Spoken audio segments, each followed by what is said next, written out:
Hello everyone and welcome back. In this video I'm going to be sticking down the track. However, before then, let me bring you up to speed with a couple of minor changes I've made since the last video. So last time round I got all the track on the board so that I can make sure that it fits based on the design that I did in the anyrail software, and I was really happy with how everything laid out.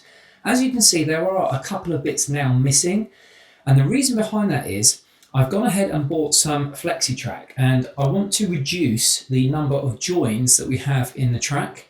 I've also had a bit of a move around of some of the parts because I want to introduce an isolating track here. I'm also going to introduce an isolating track just before we enter the engine shed, and I may also have an additional one here. I've got the FLEXI TRACK in front of me here, which I'm going to be using to just cut the lengths in that I need. And I can also use this for finishing off the lengths down the ends of the track on both sides, just to give it the maximum amount of length that we need. My first task is to get the FLEXI TRACK and mark exactly where I need to cut it. I don't have any specialist tools for cutting, but I do have a decent hacksaw, so I'm hoping that's all I need to keep a nice clean edge. I will file things down as well, just to make sure everything knits together neatly. But before I crack on and do that, if you're enjoying this content, please give the video one of these, because it really does help the channel and help spread it out to other people who might also be interested in the content. I have listed at least 20 different steps in order to complete this layout, so hit that subscribe button, hit the bell, and you'll be notified every time I push out a new video. I have my Sharpie ready, so let's start marking some track. So I'm going to start with this section of track here. Now this is exactly a double straight piece. I have a double in here, another one in here, another one in here, and another one in here. So that's all 4 of the pieces of set track that I had in my original inventory. So let's get this underway. I'm going to carefully place the track right up against that rail. I'm just making sure this is absolutely square, and I can see exactly where I need to go. So I'm just going to give this a mark with the Sharpie, and it's pretty much on that sleeper, although bear in mind the sleepers are loose and flexible, so they stretch, so I wouldn't necessarily use those as an indicator. So that is the double. I then need to cut a piece in here. Now this is complicated because I haven't yet decided how far I want this to be, given that I'm going to have an engine shed here. But I think if I take this one out, and I'm going to come from the other end to make sure that I'm not confusing matters, and I'm going to mark,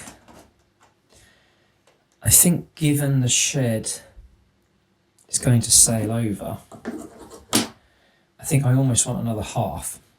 So I think I'm going to go to about here.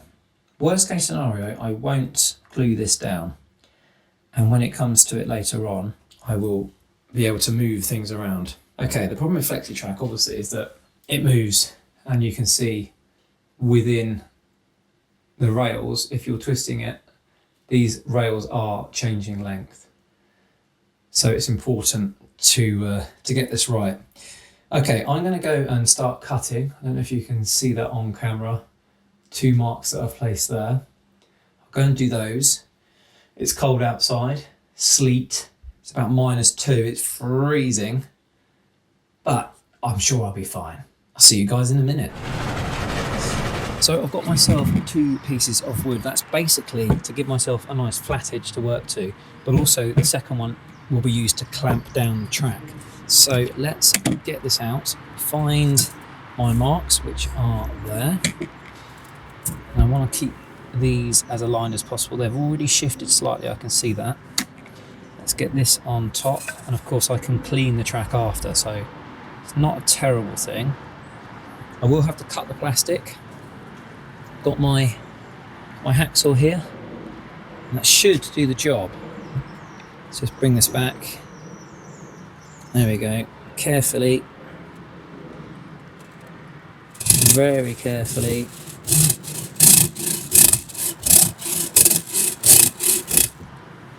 This is horrible, I must admit, it's very wobbly.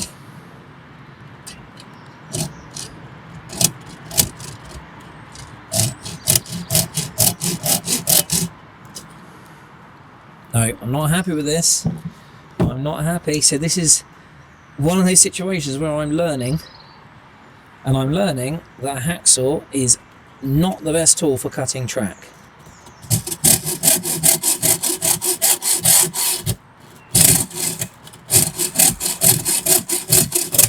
Oh no, I'm not happy.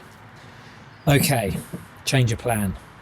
Yeah, this is making me really nervous. So I'm going to go get the best, sharpest pliers that I have with cutting edges and give it a go that way. Otherwise, I don't know what else I'm going to do. Right, so instead I've got myself a pair of wire cutters. I'm hoping these are man enough for the job. I'm assuming that the track cutters that you can buy specifically for the job are basically just some pair of cutters like these. So let me give it a go. I'm a bit out of breath because I've just run all the way inside because I realise these are actually inside. Well, that was easy. That worked really well. However, the track's pinged off the end. So let me come down here, making sure I'm cutting it vertically. Right, let's hold this, hopefully so we can see it on camera. And there we go. And do you know what? That is a pretty clean edge, particularly that second one. I'm really happy with that. This one I already started to cut with the hacksaw. Not so good. Gonna need to just file that off so slightly. I'll obviously give everything a good old rub with the track rubber. But there we go.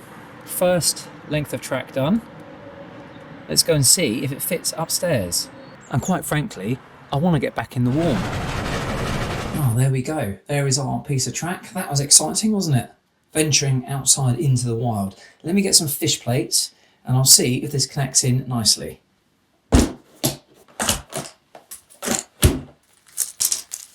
First fish plate is on this side and that's absolutely fine. However, on this end, I am going to have to cut away at least 2 of these sleepers, I think, in order to get the fish plate on.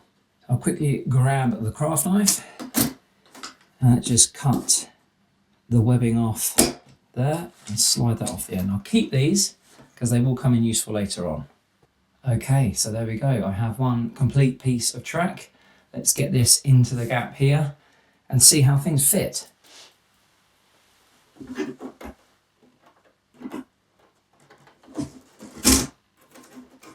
I suspect this is going to be really fiddly because these rails are loose and just seem to want to slide about everywhere. That one's in. I grab my pliers and just, actually, let's come down this end, carefully coax that in. Yeah, that's going in nicely. Now I'll do the same on the other end. Now I'm doing all this, but I will have to take it all apart shortly in order to lay the underlay, the cork underlay that I've got. Let's get that in there. That's gone in nicely. And this one in here as well.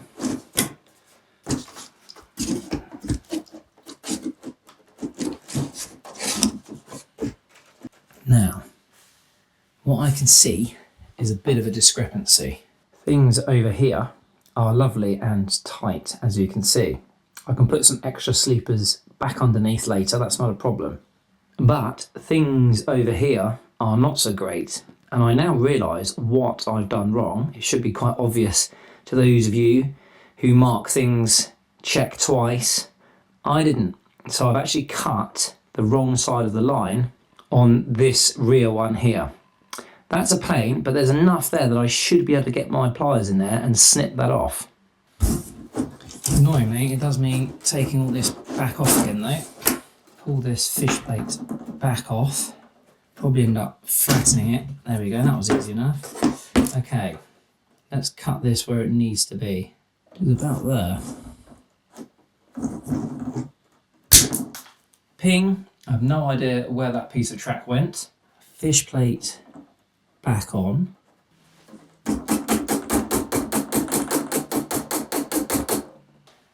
Let's see if I can now connect this into here. And I've lost the track down this end now. Oh, this is fiddly. I'm in. Okay, I'm in. Okay, I think that's it.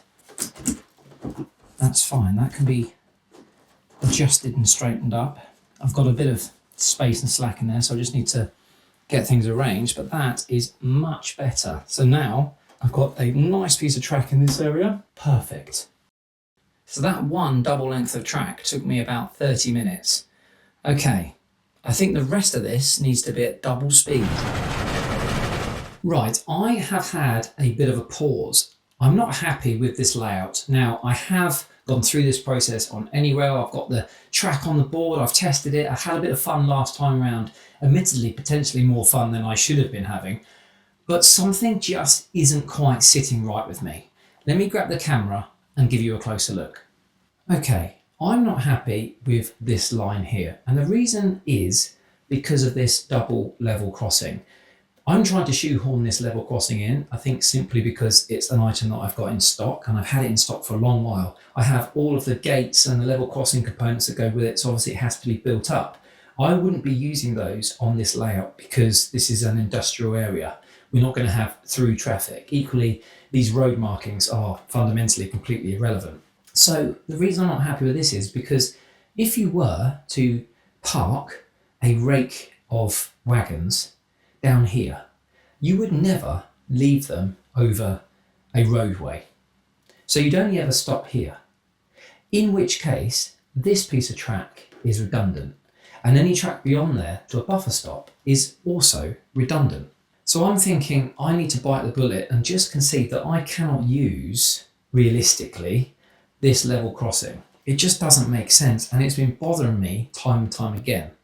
I did think, well, maybe this is now a disused line and maybe this went on, and so they decided to put a buffer stop at the end, and maybe I could do some nice scenic work here to make the weeds really grow up through. And yes, that would look really good, but I just can't get past the fact that originally this would have been put in, and it just doesn't make sense to me. So I'm thinking I'm going to rip this out. I'm going to bring this point forward, and therefore I'll have a bit of extra track down here, which means if I did want to bring out 2 or 3 wagons, I could bring them down, and then I could bring them out down here. Off camera, I'm going to go and rejig this in my anyrail software. I may see if I can reincorporate the extra siding down here. This is going to go, yeah. I'll come back to you shortly, people. This needs a bit of thinking. Okie dokie, I am back 3 hours later, although for you guys, merely seconds.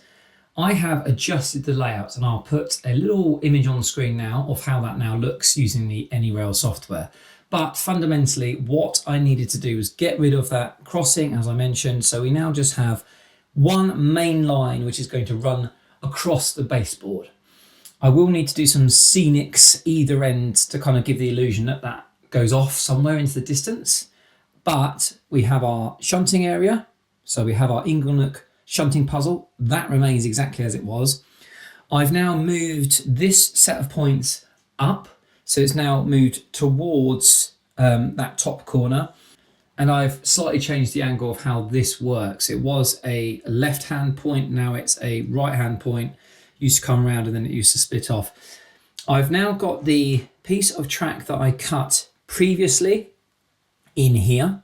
So this is the FLEXI TRACK, which I've cut, and that's fine, and that finishes there quite nicely. No fish baits on the end. I can put the engine shed over the top. This is going to be some form of additional siding, either for locos in kind of holding pattern, or I may just make that look really old and neglected.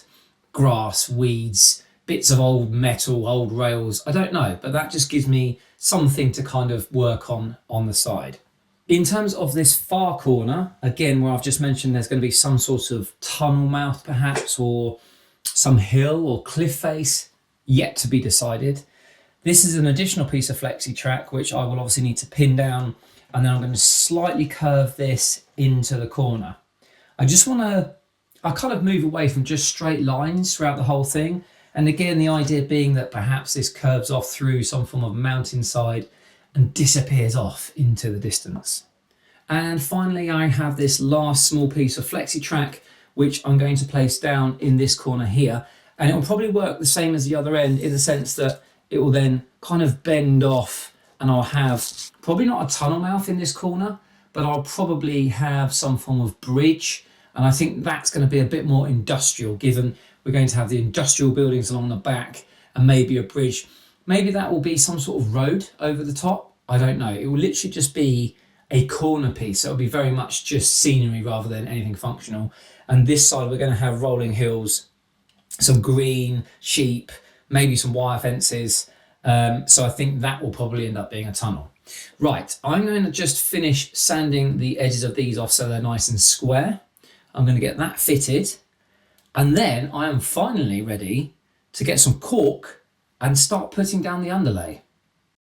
So I'm just going to give this a gentle rub. Now, obviously, if you have proper track cutting tools, you're more likely to get a nice square edge across the top. I didn't. Mine have a kind of a V shape to them, so it leaves it pinches it basically top and bottom, and it makes getting the fish plate in quite difficult because this bottom flange in effect hooks up. So I'm just basically bringing it back to a square end.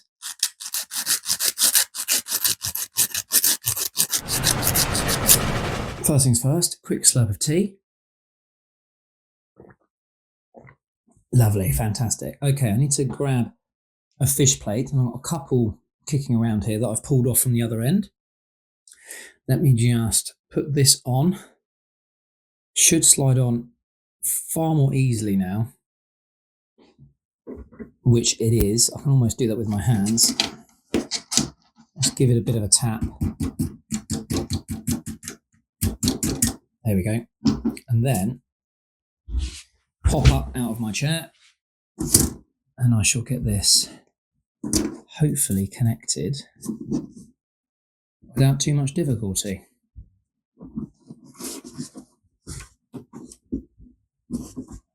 Right, so that one's in.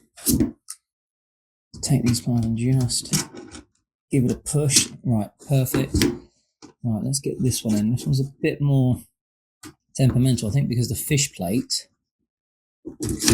is a bit tight. I think that's in.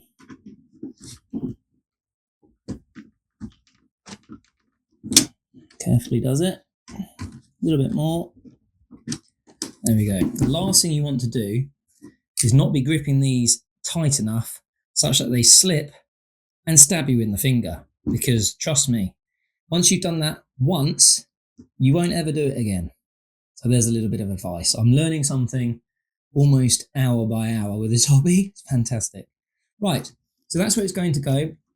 Just pull that round and it will be into the corner. So fundamentally the track's running exactly from corner to corner, but we're keeping it perpendicular to the board in other places. I'm really happy with that. I think it's time that I got some cork out.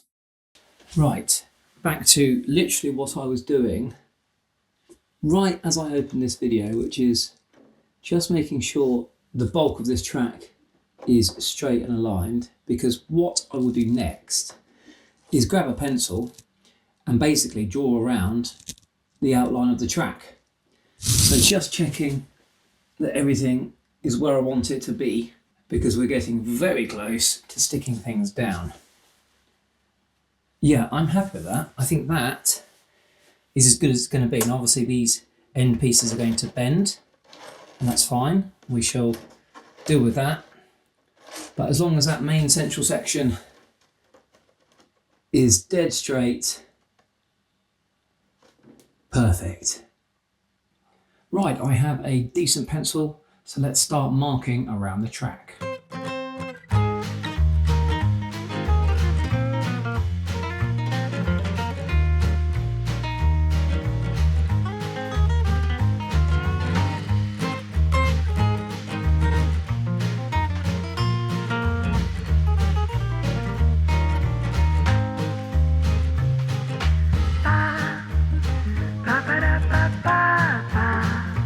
Right, I'm happy. I'm going to lift the track and I'm going to cut some cork.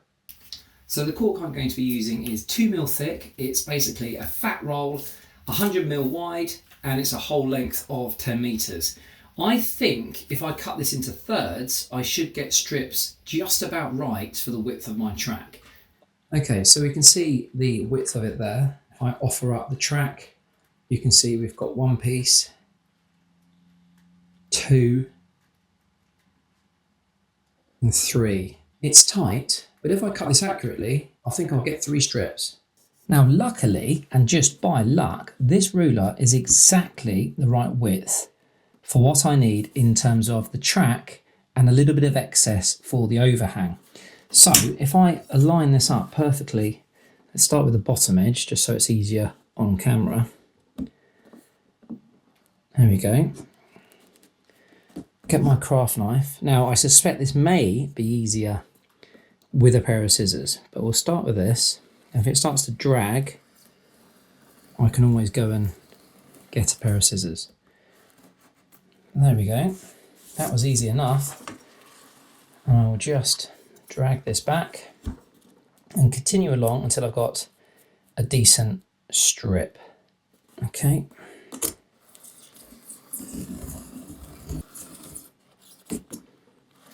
And there we go. A lovely strip of cork to go under my track. Of course, the proof is in the pudding, so let's just lay this on top. And there we go. That's fitting perfectly.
It's now the next day. I ran out of time last night. It was getting a bit too dark, but I have lifted the track off the board and I now have all the bits of cork ready to be stuck down with PVA. I'm going to grab a small brush and my glue and get going.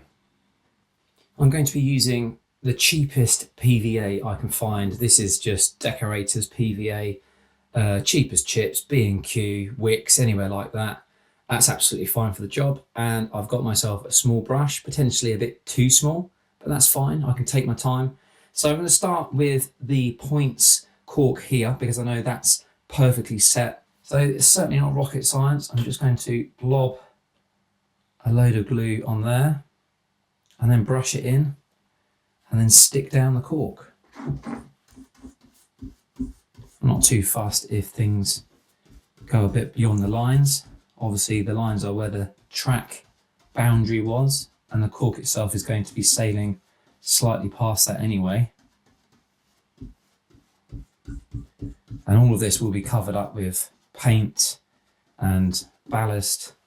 Okay, so making sure this is in line, That needs to come back a bit to there. That's the first one. Now, sometimes if you've had cork on a roll, obviously it wants to roll up. So we do need to weigh this down. And until I do that, this is going to peel up. So I'm going to get a little bit of extra glue under there because it's a bit too dry. So what I will do is I'll grab something heavy, either some weights, which obviously I rarely use, or even some tins, some beans, some soup. That's pretty good.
There we go.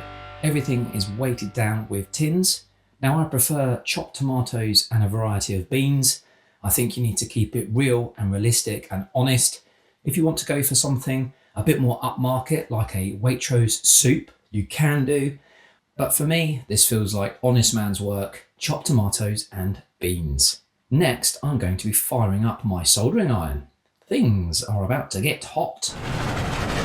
I've fired up my soldering iron and I am ready to get going. I need to attach some dropper wires to the track, and I'm going to do this at regular intervals in order to distribute the power across the layout evenly. I haven't yet decided exactly where I'm going to place these droppers, so once I've done this one, I will then put the track back on the board on top of the cork and have a look and make some markings.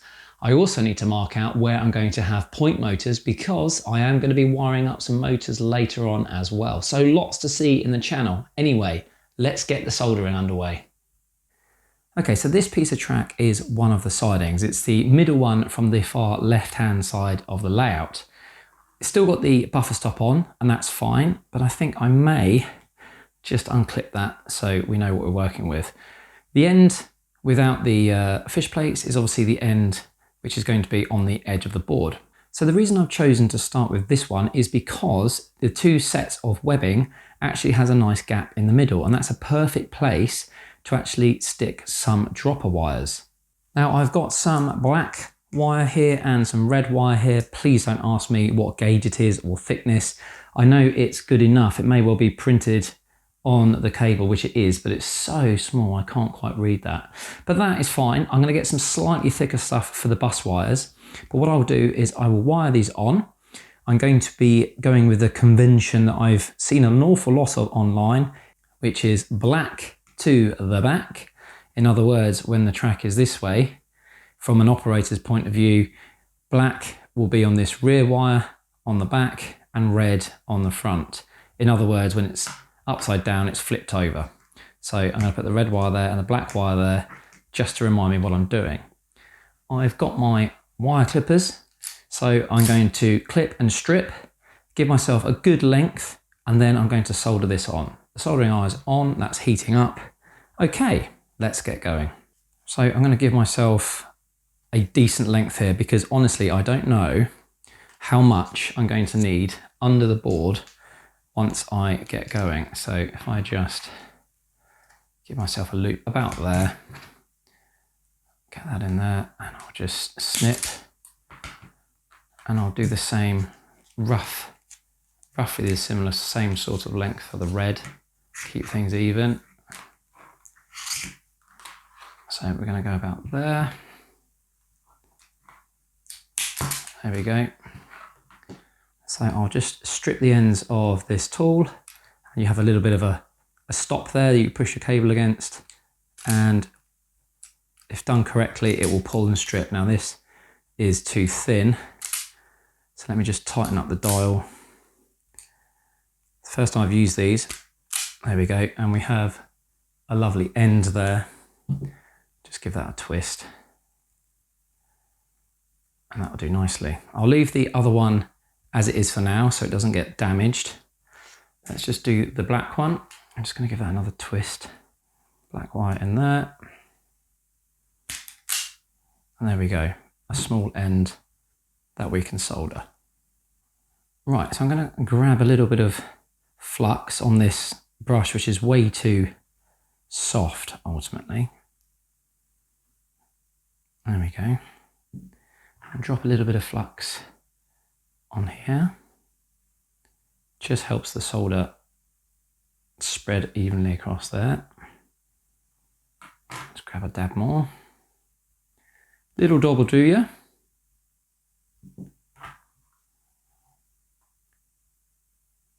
There we go. First things first, I'm going to tin the wires. So I'm just going to put a bit of solder on the actual soldering iron there. Gives it a bit of extra grip. And then I should just be able to get a little bit on there. There we go.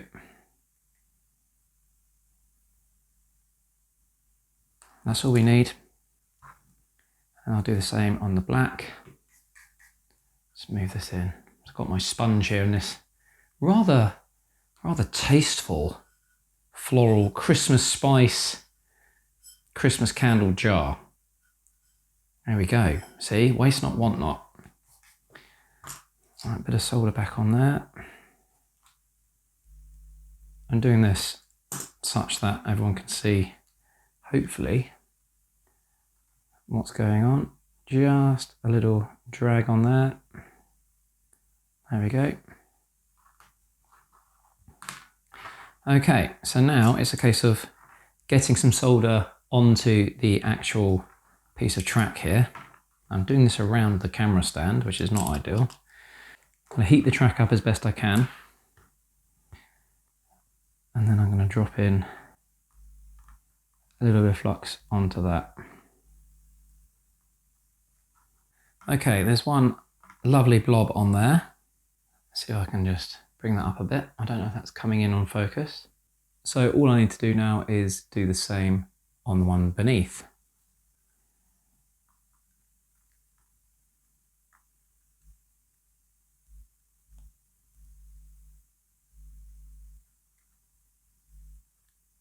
And there we go. Another lovely blob on there, and that will cool fairly quickly. Right, nothing on the track itself, nothing's been melted, which is good. So I've got my two bits on there. All I need to do now is get the two cables and get them wired on. What I want to try and do is get them facing inwards.